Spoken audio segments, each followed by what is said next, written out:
Hi, I'm Gail Hogue and I'm here now with my husband Gregory. We want to talk to you about some things that we've been working on that are really quite extraordinary. It's taking our technology many steps beyond anything that we've created thus far. And it's important that we share it with you now because these energies that we're generating, that we're broadcasting, are very profound, and they're able to bring you a connection and a relationship to the unity of who you are, your physical being, your all the dimensions of who you are, to the soul and to the unity of all that is. And what it's going to also enable us to do as we connect in with this unified field is to open up the inherent genetic structure within each one of us that is really equipped to heal ourselves and to be able to work in relationship with the higher realms of what is available. And that's what we're going to begin to lead you through today in just some brief intention settings. And we'll continue to do that with you because it's going to be a very important part of how our Heart Companions and iConnects are designed now to work with these frequencies, so you'll be able to have access to far more capabilities than what you've ever had before. So to begin with, Gregory is going to share with you a little bit about this technology and how it is integrated with the Earth grid. Thank you. So, we've been working on this for, it's November now, and we've been working on this whole year. And it's taken a lot of time, a lot of effort to create this new form. Now, excuse me, it's a chamber that feeds into the grid system of the planet. And I've said that before, and then people have asked, well, what is the grid system? So to show you what's going on with that, here is an image that is showing the grid of the planet. Now, this was discovered by the Russians. Literally, they put it together. There was a gentleman who first discovered that many of the hot points around the planet, like the pyramids at Giza and the Bermuda Triangle and so forth, that they seem to fit in with a form called an icosahedron. Now, the icosahedron is one of the platonic solids. It looks like this. It has 20 sides. And so what happened is the zigzag pattern that someone drew on the map, someone else came along and said, if we connect those points and make it a sphere, there are 20 of those triangles and it makes an icosahedron. So that's what you're seeing in this image is part of that icosahedron. Then someone else came along and said, well, you know, if we, and this was the Russians when they said, if we add a dodecahedron to that mix, then what starts to happen is we get even more. I mean, it was phenomenal, the number of hotspots on the planet where certain anomalies happened, such as in the Bermuda Triangle, energy points like the pyramids at Giza, certain mineral deposits were found, the tectonic plates and so forth. All of this seemed to be focused on this pattern of combination of the the dodecahedron and the icosahedron. Now, when you put these two together, this is what you get in the form of something called what we called the Earth grid when we first put this together. Gosh, I think that was back in the early 80s sometimes when I started building this. Now, the interesting thing about the Earth grid is it combines the dodecahedron and the icosahedron, and the way they relate together in this cross shape is in something called the phi ratio. So actually what we did, Gail and I, is we combined this form we actually took it into a higher octave, which is really appropriate for what the Earth is going through right now. And by higher octave, what I mean is we connected these points to the center of that cross, and we formed something even more profound.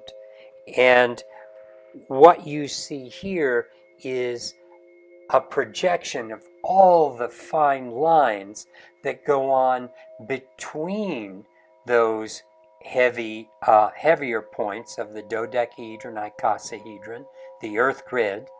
And so when we combined the original Earth grid, the points, what we ended up getting was something we call the unity grid. That was actually given that name by Drunvalo Melchizedek, because he called me up and said, the Earth's morphing. And I said, I know, we have already built the new form. And he said, that's what we're going to call the unity grid. And so we created this form, and what you could find if you measure it is the length of one of these diamond shapes is in a phi ratio relationship to the crosshair, this one going across, which is still the original dodecahedron that I left in the shape, because guidance said the dodecahedron helps connect it to the physical body, helps connect the energy into the Earth on the physical level more profoundly.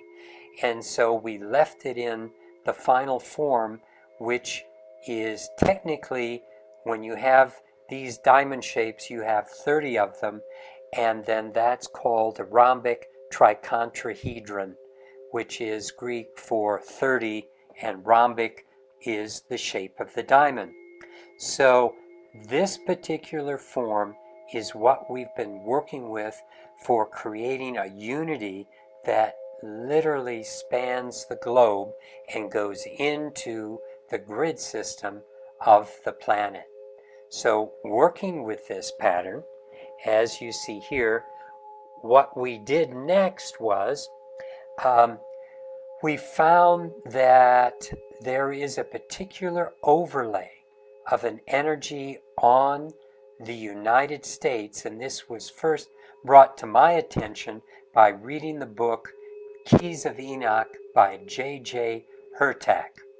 And I remember meeting him, and we talked about this grid, and we talked about the importance of where we are in that grid. You see, our land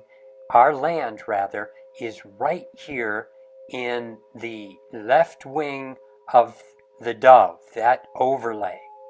And so what we found is that, and when I was talking to JJ, he said the energy moves down toward the head and literally moves down through Colorado, from our land through Colorado Springs, which is where Tesla worked. And one of the reasons he had so much good success with his equipment for sending energy into the Earth and working with energy flow through the Earth was the fact that he was on this grid line, and he was able to move that energy further south and into the grid of the planet.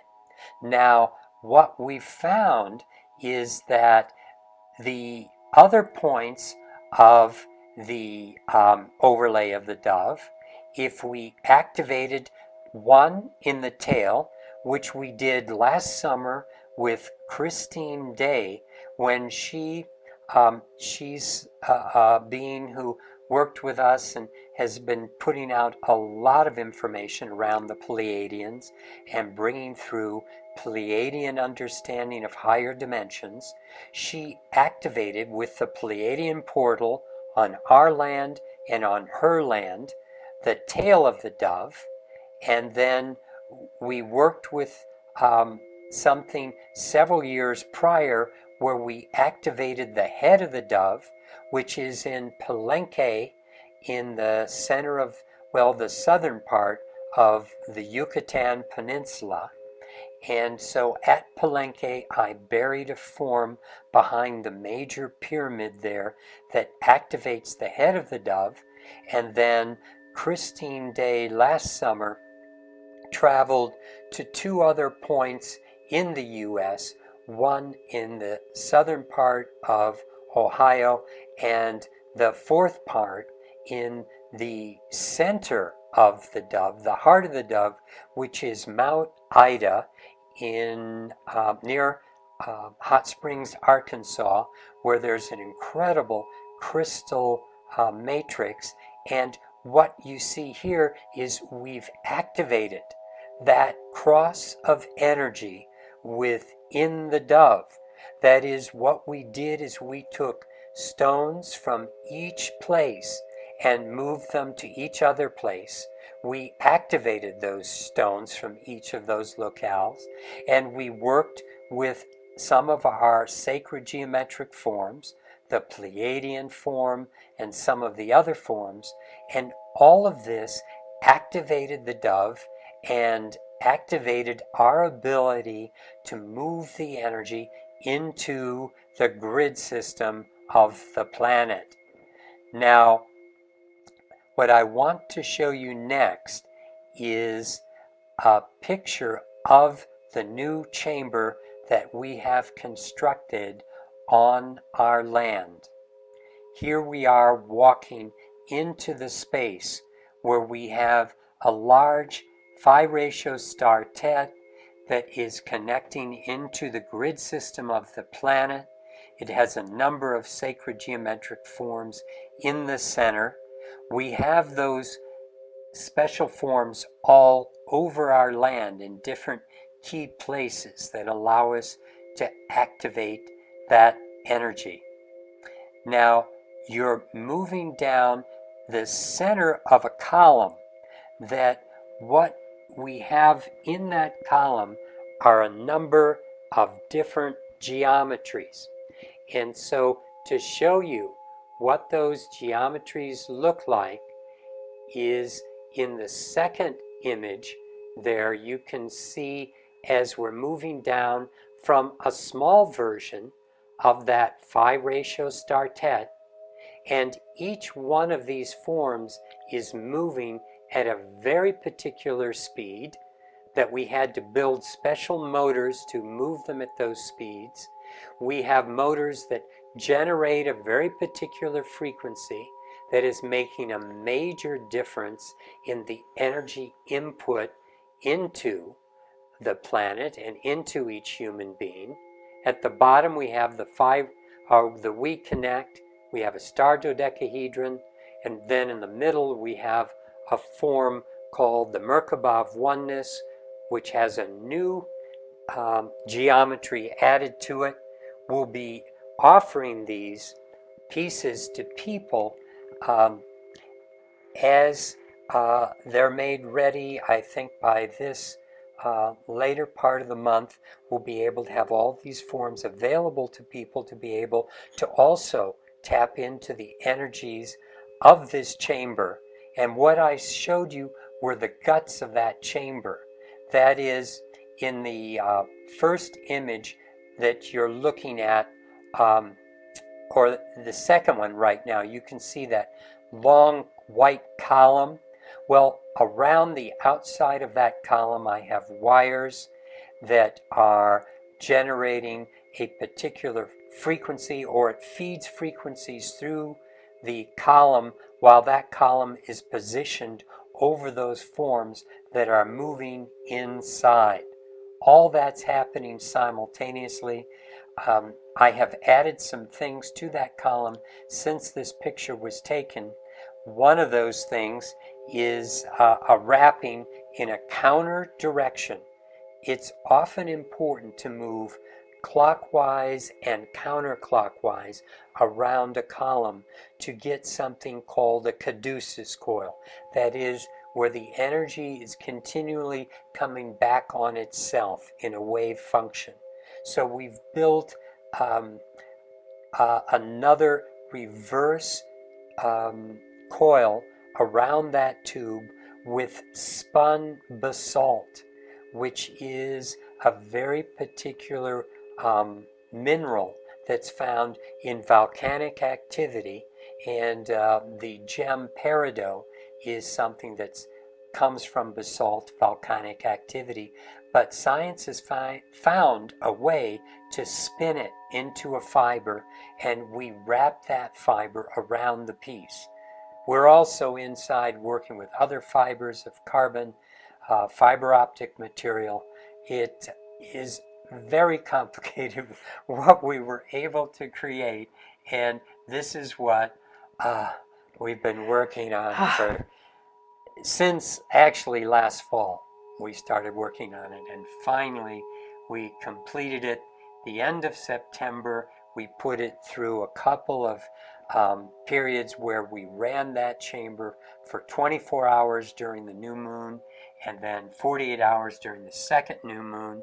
And we happened to have an eclipse of the sun during that time. We had a major eclipse of the moon, a lunar eclipse during the second activation. And now we are getting into a period where we are running it for one 24-hour period, then 3 days off, then a 24-hour period again. And so this is the second in this cycle that we're working with. And so that's why Gail was saying, we've got to do this today.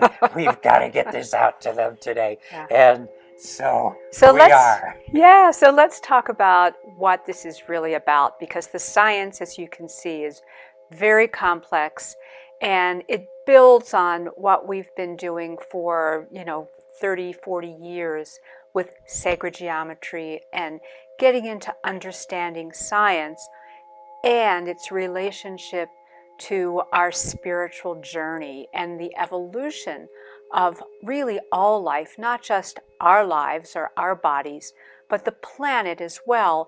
In fact, one of the reasons that we ran the chamber for those cycles before we did anything else was to honor the relationship to the earth.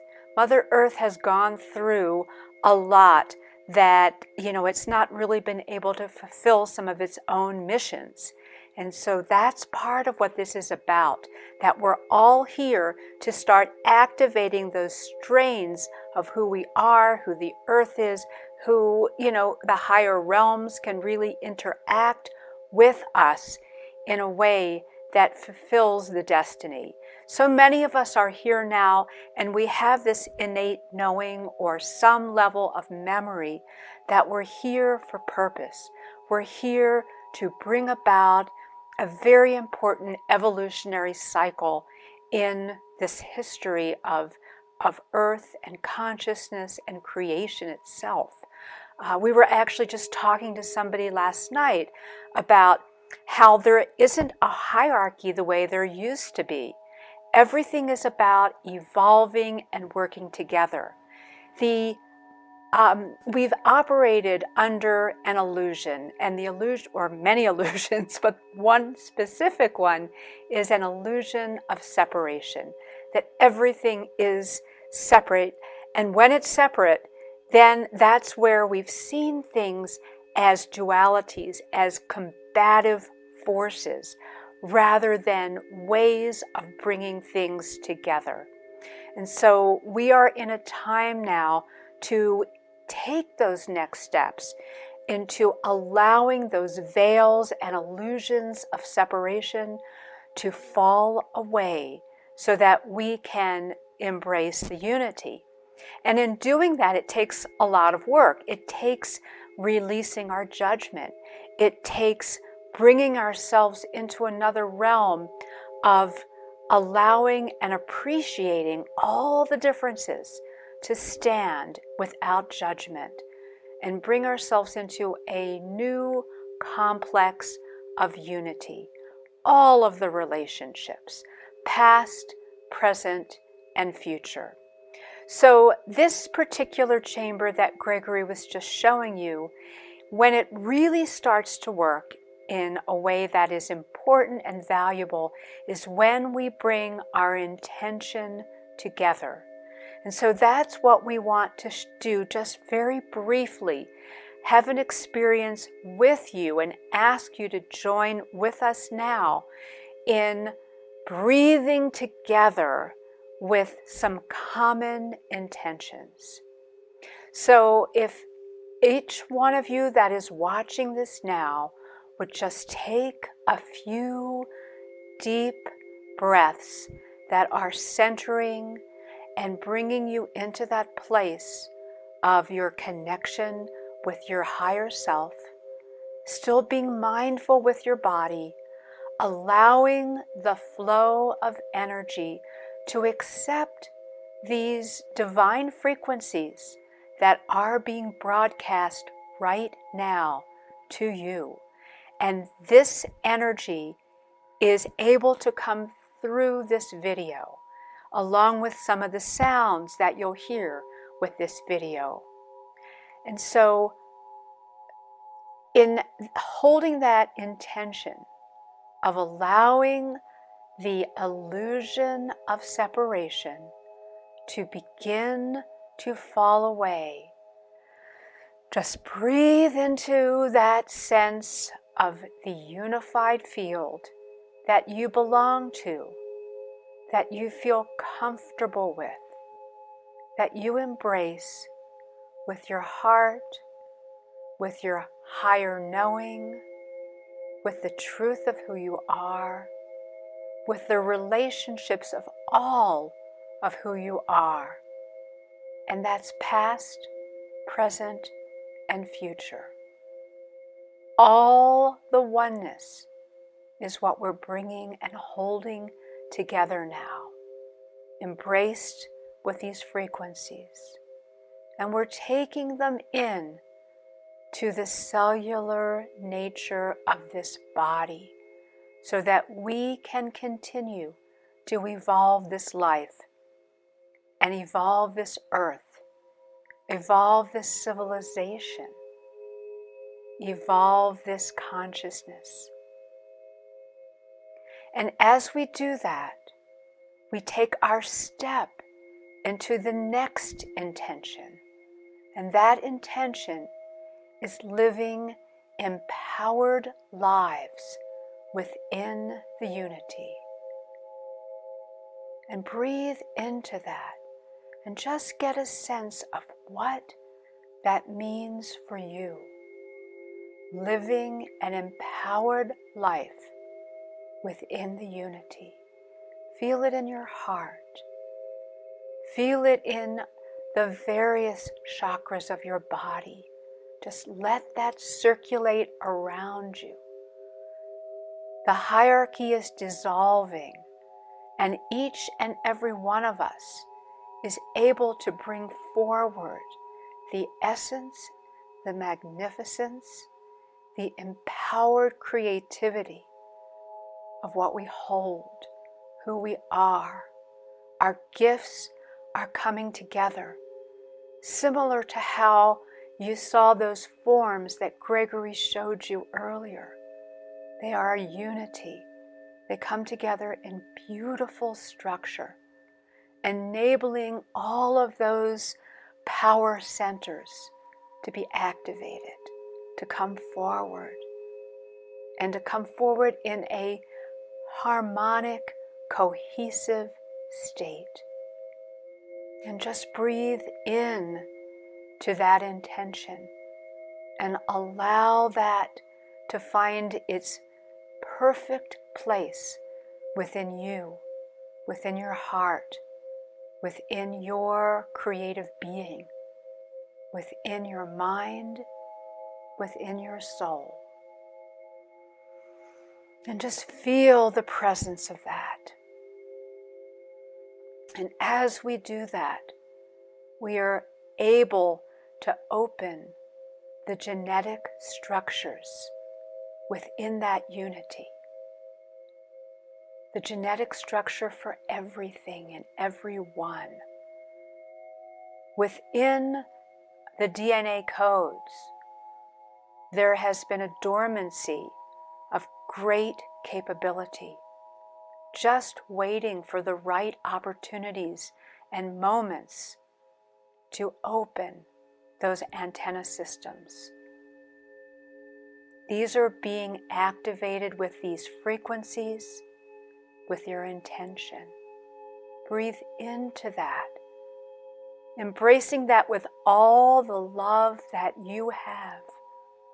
All the light is just beaming around these intentions now.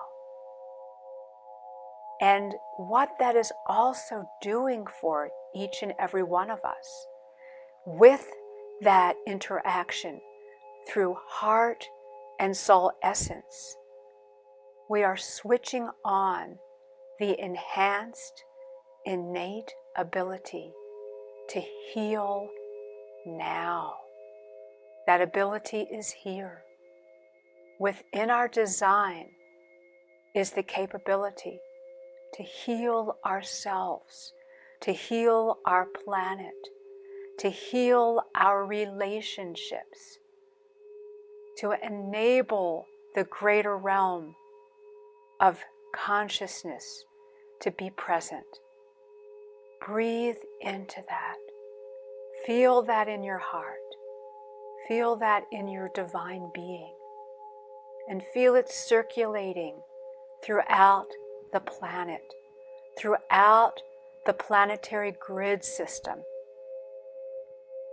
Envision it connecting with all our galactic relationships, with the angels, with the David kingdom, with the animals, with the minerals, with the plants. Feel that unified field where there is no separation, evolving to that level and that harmony of divine coherence of love, that precious love and that magnificent light. And so now let's take another deep breath together. Allow the energies to circulate perfectly through you into the earth, beaming it to all around you, making your mark in this grid system and this energetic presence that will continue to expand and continue to grow in a very life positive and lightful way.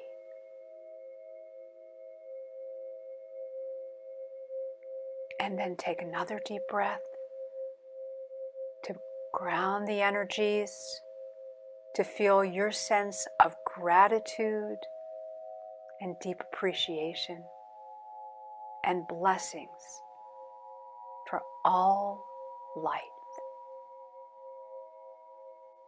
Thank you and blessings. Blessings.